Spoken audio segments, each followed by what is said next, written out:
This is a Dying to Tell You callback.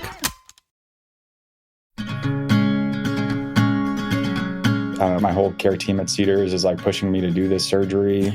Right. I've got the surgeon like calling me like, are you going to sign up for it? I'm like, well, yeah, I know you would love to cut some stuff out of me, but it's just really easy for you guys to do. You get to go home and, Yeah, surgeons love to do surgery. As promised, this week we're talking again to Joe about where he is now nearly a year after our first recording. This year finds Joe in a difficult position, and again, Joe is forthcoming and honest about his worries, his hopes, and the difficult decisions he needs to make. I've been thinking a lot about Joe in the last couple of weeks, and I think your heart will go out to him as well. This is Dying to Tell You.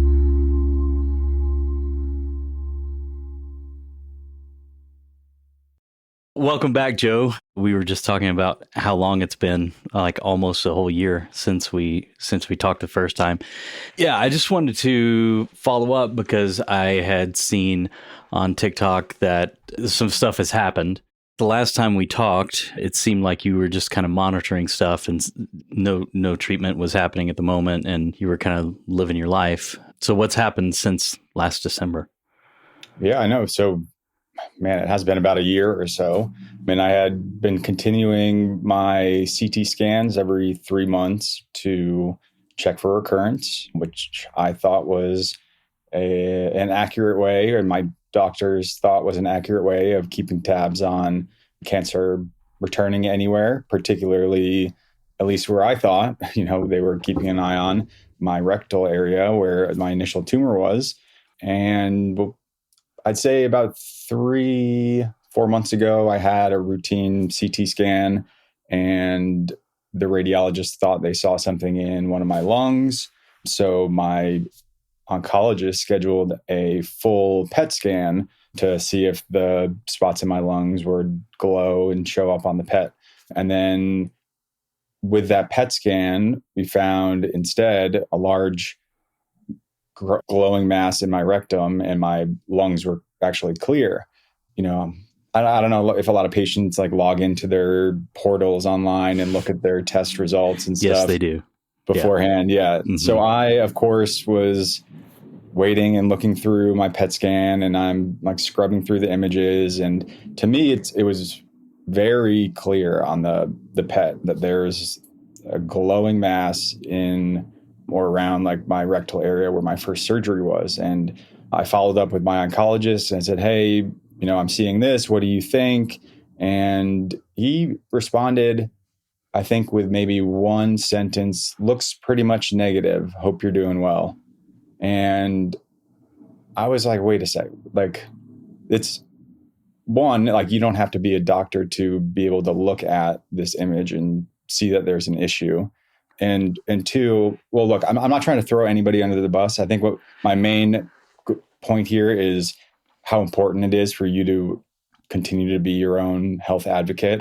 Yeah. And look out for yourself, because that ultimately, because I saw that, I preemptively made an appointment to my colorectal surgeon and primary doctor, because I kind of already knew like what was coming. And I knew it wasn't normal. And even after pushing my oncologist more of like, hey, the radiology report says, it suggests an MRI. Is that what we should do next? And he's like, well, you should see your primary doctor. But I'm just like, oh my God, dude, like, don't you understand? Huh. Don't you see what's going on?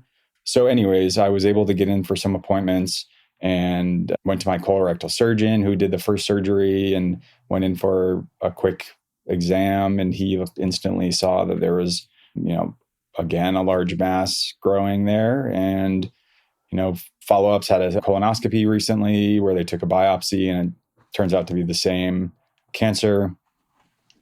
I'm back again at the same spot. And so... Yeah, I mean, that's where you are right now, is that you've seen your colorectal surgeon.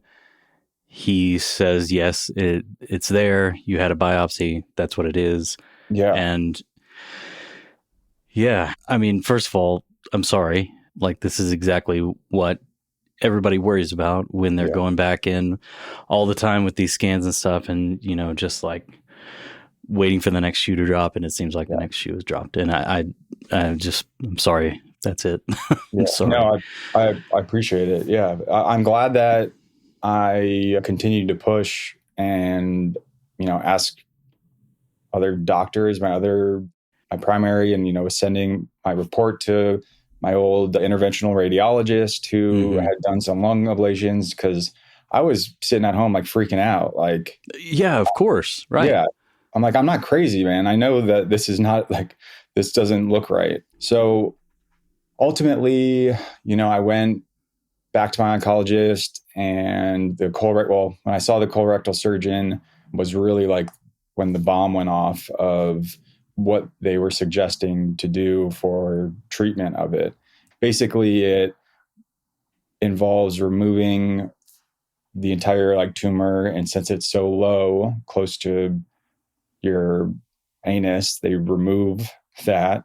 They sew up your butt, basically, like staple you up, and you're stuck with a permanent colostomy for the rest of your life. Right. They call it like the Barbie butt surgery because it's like you don't really have a butt anymore, So yeah, I know that's terrible. Yeah. So that was like, I always knew that, dude. I always knew like, oh man, if my cancer ever came back, I'd be so fucked, because that's exactly what would happen. And then, ultimately that's where this was turning. So, my colorectal surgeon had hinted at the possibility of it being more invasive because of the location of it. And he referred me to urology and to get an additional MRI scan to kind of restage it and to get like a really close-up picture of everything. And after the MRI came back, they determined that it was already like through the bowel wall and starting to involve the prostate. Yeah. Like all that plumbing is right down there together, right? Yeah. Exactly. Yeah. Like the edge of the bowel wall is where it is, like butts up next to the prostate, which is also where like some of the urinary function is. So long story short, I'm referred to urology, and now the plan is to remove not only my rectum and anus, but my bladder and my prostate as well.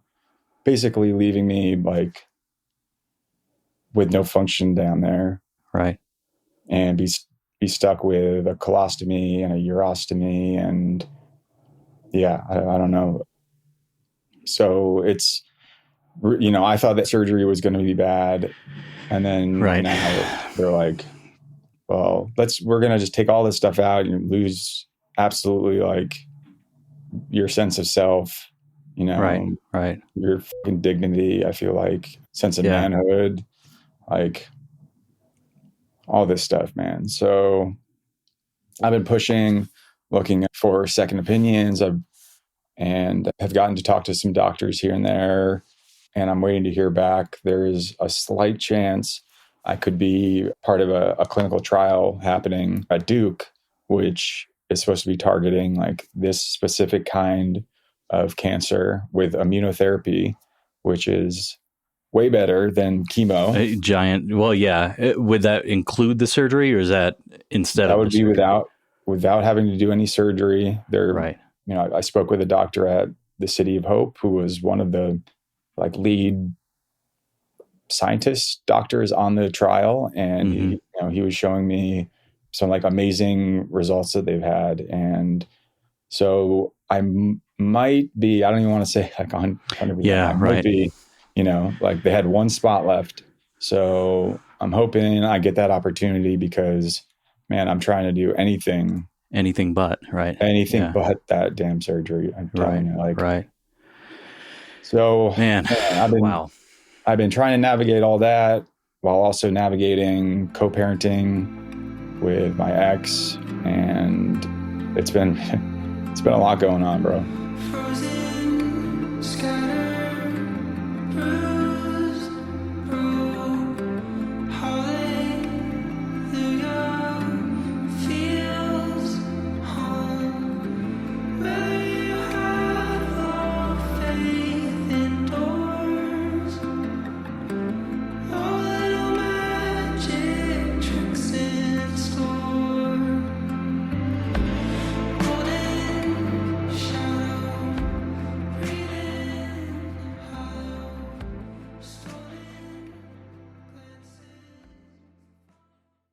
Are you still working? I'm not right now. No, I'm on Okay. disability. And thankfully, because this is all taken over my freaking life. Sure, right. I know, like, people don't understand how much of a full-time job it is being a patient like this, all these appointments and scans and all the, just trying to figure out what you're going to do and trying to figure out something else to do besides what's recommended, trying to see another oncologist or getting second opinions and third opinions, whatever you can get. Yeah, I can't imagine trying to work on top of that. You talked the first time I think I saw you on TikTok, what you were talking about, if this came back, or when might be a time that you wouldn't do anything more. And, people have a hard time hearing that for a variety of reasons. I get it, but I wonder if you have found yourself contemplating that at this point. Yeah, no, that's a valid question. And I absolutely have. And that has been the hardest. I mean, that's the hardest thing, dude. I feel like in a sense, it's like I'm choosing like death either way. It's like one way you're not, by not doing anything, okay, this is ultimately going to spread more and you pass away. But then by going through with this surgery, it's like a death of like your old self in a way, or of like, well, it's life-changing for sure. Yeah.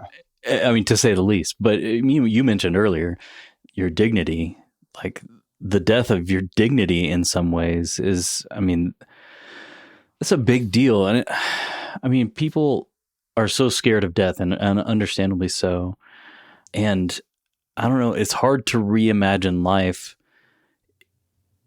with that big of a plot twist. We talk about like living out their story, and you think you're living one story, and it turns out something's changed and you're living a different story. That already happened to you, and you had that, right? And now this new plot twist where everything is just like upended, and all of your function, like your sexual function, your urinary function, your bowel function, like all of that. And all of that is so private, by the way. Thanks for talking about it, but it's so private. And I don't know. I don't even know what to say. There's so much that goes into it. It's so much more than, a lot of people on TikTok have been writing to me like, dude, it's just a bag. Like, just do the surgery, just this and that. It's like, wow. Like, oh, that's coming from somebody that doesn't have a bag. Yeah. Yeah. Or, oh, you're so vain. Like, you just care about what it looks like. I'm like, you guys have no idea what you're even talking about. And then on the other hand, people are saying, well, you have to do absolutely anything to be here for your kid, right? You have to fight any way that you possibly can to be here for your kid. And I feel that. That's where I'm like, man, where I want to do everything, but I don't know. I could not imagine myself going through that surgery. I just foresee like the aftermath of it. Like, what does that even look like? Like, I don't know. I can't even picture it because I'm not allowing that to become like my reality. I'm not going to do that. Staying like on the mindset of this clinical trial will come through hopefully, because man, otherwise I don't think I could do that surgery. Like when you were saying, where do you like draw the line? I think it would be this. It's like so life-changing. In my mind, this is like the worst case scenario, honestly, like losing all of those functions, right? And then losing your sexual function, losing your ability to pee on your own, like not feeling good about yourself at all, like all of that. Yeah. So do you have a sense, has anybody talked to you about prognosis? Like if you don't do anything, how long they would expect you to live? If you do that surgery, obviously it's not guaranteed to fix it. Do you have any sense of like how that would be? So when I did ask my oncologist, like when they initially brought this up, I asked him like, well, what if I don't do this? And he didn't give me like a time frame of like how fast this would progress, or really the way he explained it was, well, ultimately it'll spread in that area, spread to your bones, and you'll be in a lot of pain, and you don't want that. And I asked my colorectal surgeon the same kind of thing, and he said the same trope of, it'll be really painful. That's the last thing you want to do, blah, blah, blah, but no like time frame on it. And then in regards to having the actual surgery, the idea is that if we were to cut out everything, that there's a potential that this prolongs your life for some amount of years, but ultimately this doesn't prevent it from coming back again. So Right. The catch there is like, okay, so you do this life-altering surgery and you heal up a little bit, and there's still a real possibility that it just ends up coming back again somewhere else. And now what? You know what I mean? It's like, how long are you going to be doing this like cycle of being a professional patient at the hospital nonstop, and healing and trying to be there for your child? And so I think it would be different if it was like 100%, you will be 100% cured, never have to deal with cancer again if you do this surgery. I mean, I don't even know. Even with that, dude, I don't even know. But that would be more enticing than I'm not sure. Right. But so to answer your question, no, I don't know like a particular time frame. They're very like hesitant to give you any kind of. I know. Yeah. Like yeah. Because if they give you something and it doesn't turn out that way, then you're going to be pissed at them. I mean, they think you're going to be pissed at them for being wrong. And doctors are notoriously bad at guessing about how long somebody has to live. So, yeah, I mean, I don't know. Doing everything for somebody else. And I mean, especially your daughter, I get it. And living, I don't know, if your daughter has to choose between a father living as well as he can, knowing that he's coming to the end of his life in the next short amount of time, versus a father that has this big surgery, has to recover from that, has to live with the results of that surgery.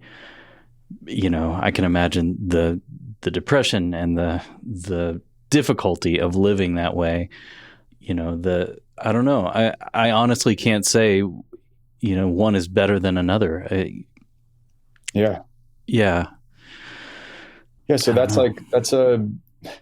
been a dilemma that I, obviously have been wrestling with. And it's particularly hard, I think, because my daughter is so young still. She's 15 months old. And so I want to be there, obviously. And so, man, fingers crossed that Duke gets back to me. Right. Yeah. When will you know about that? Hopefully by tomorrow. And oh, wow. Yeah. Well, we should have put this off. Dang. Oh, well, follow up to a follow-up. Yeah, I'll call you tomorrow.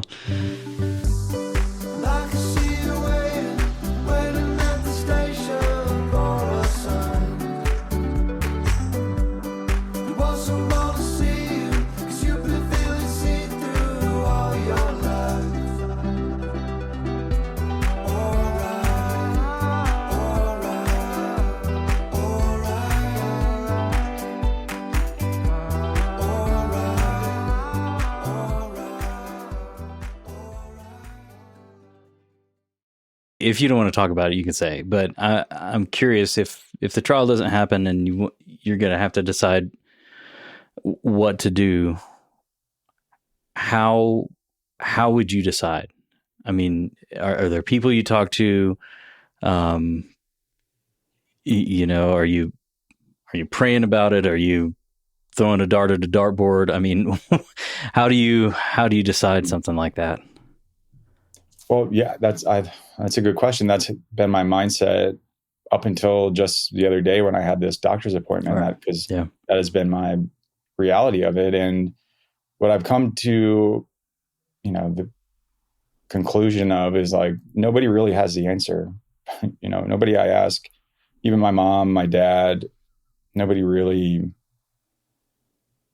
there's no real good answer to it, like, or right way or wrong way, I think, to do it. And in all reality, like, if it really came back to just the surgery, I would continue looking at other, like, holistic options or other trial drugs. I don't know. I could not see myself doing that surgery because I just know myself, and I would be like, I would hate my life, to be honest with you. Yeah. Yeah. Hearing, like, from people that have gone through that surgery as well, or family members that have written in and been like, oh, my dad did this and he was in pain for what, he hated it. And then he ended up dying and regretted it. I'm like, oh God, yeah, that's not what I'm trying to do. Right. Like, okay, if I extend my life by a couple of years, but in those couple of years, I'm, like, bedridden or, like, trying to walk again and hating my life. Like, what is that for my daughter? That's how she's going to remember me. Like, so I don't know. I would continue to look for other options. Other options. Yeah. So it sounds like pretty much, I mean, unless something changes, the surgery is really not something you're interested in. Yeah. That's for sure. I support it. I mean, I would support it if you said you were going to do the surgery too, but I mean, just the way that you've thought it out and the way that you know yourself, it just, I don't know how anybody could do anything other than support it, honestly. Yeah, man. Well, I'm hopeful for you. Has anybody offered a palliative care physician or team? Not right now. No, nobody has. I don't know if part of that is like, it was like a long, long time ago when I was first diagnosed, but not since this has come up again. Yeah. I think because, I don't know, my whole care team at Cedars is, like, pushing me to do this surgery. Right. I've got the surgeon, like, calling me like, are you going to sign up for it? I'm like, well, yeah, I know you would love to cut some stuff out of me, but it's just really easy for you guys to do. You get to go home and, yeah, surgeons love to do surgery. That's what they do. Like, let's just do it. I'm like, no, hold on. No, not ready. Right. So, right. I mean, the reason I ask is because at least in the team that I worked on, helping people think through that stuff is really what those doctors are about. Obviously they're good at symptom management and things like that, but thinking through big changes like this and big surgeries and stuff like that, at least the doctors that I've worked with have been really great about helping people think through it and not being judgmental about whatever it is they choose. So I thought it might be useful, but no, for sure. I thankfully, I was invited to this panel to speak about my experience a few months back, or maybe it was like 6 months ago. And I met some really great people that were on that panel, some that work at the Colorectal Cancer Alliance group, and who I've reached out to recently. Good. It was like meant to be that I had met them there and kept in contact. And so I've been able to keep that relationship, and some people over there have been really helpful for me just to talk to. Good. And kind of offer support and help in any way. So I'm super grateful for them. They're awesome human beings, because I think the mental health aspect of this kind of thing is paramount to, keeping your head on straight while trying to figure all this out. Or right. I don't know. It's definitely, it's a lot. It's a lot to try to say the least. So, yeah. Yeah. Well, you mentioned earlier talking to people who have been through this or whose family members went through it. Like, the benefit of somebody else's experience, that's huge. So I'm glad you have that too. Yeah. Well, geez, you're like in the middle of it. I would love to talk to you on the other side of this trial and have you tell me how great it's been. Hopefully we'll get the chance to do that. You have to let me know in the next day or two if Absolutely. You get in. Yeah. I know, fingers crossed. Hopefully things move quickly here. And like, it's crazy how all of this has been changing over the past couple weeks. I'm like back and forth. Like, okay, let's just give me the final word and let's move. Let's do it. But yeah, right. In the meantime, you're doing nothing and waiting on people to make up their mind. Yeah. Yeah. All right. Well, let me know how it goes. Thanks. Absolutely. Thanks so much for talking again. We'll do another follow-up for sure. Cool.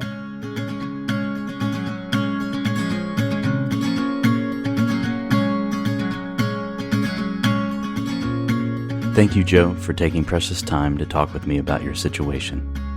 There's something unsettling and heart-wrenching about being caught in this in-between place, waiting to learn what shape your life will take.